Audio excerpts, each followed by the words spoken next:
and homesickness की वजह से I got very depressed and stuff. Started listening to K-pop when I came across BTS and then उनके music ने मुझे वापस like normal feel करवाया.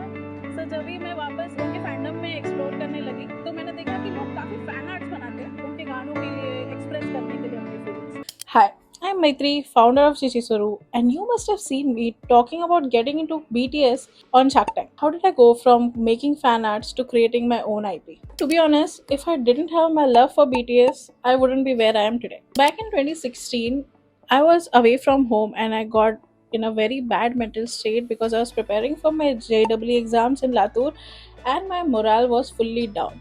And after that, I came back to Mumbai for my engineering and I was still pretty much in the same. So I was not the most confident person I once was and I lost myself. So one day, while randomly watching VMAs, I discovered BTS and that performance was everything needed for me to fall deeply. And then I discovered the fandom, the community, and I made so many new friends from so many different countries. And it was just so much fun.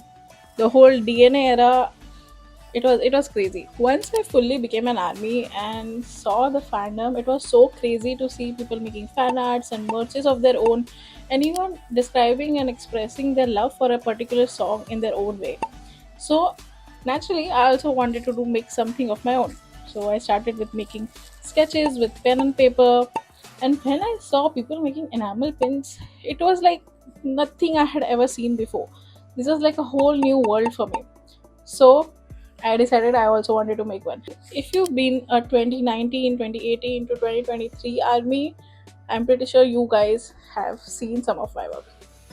You must have seen this, this. And if you are especially a Yungi bias, I think you've definitely seen this. So yes, I started making fan art and it was doing pretty much well. But I really wanted something to create of my own, which also goes along with the motto which BTS has as a fandom, and that is exactly how Mimi was born and Chichisaru came into picture. BTS's motto has always been love yourself and being kind to yourself, and Chichisaru also stands for the same. In Chichisaru, self expression and your own identity is very, very important, and that is a journey we see Mimi go on along with her friends Toffee and GB and many more to come. And this is how my love for BTS and being an army led me to being on Shark Tank.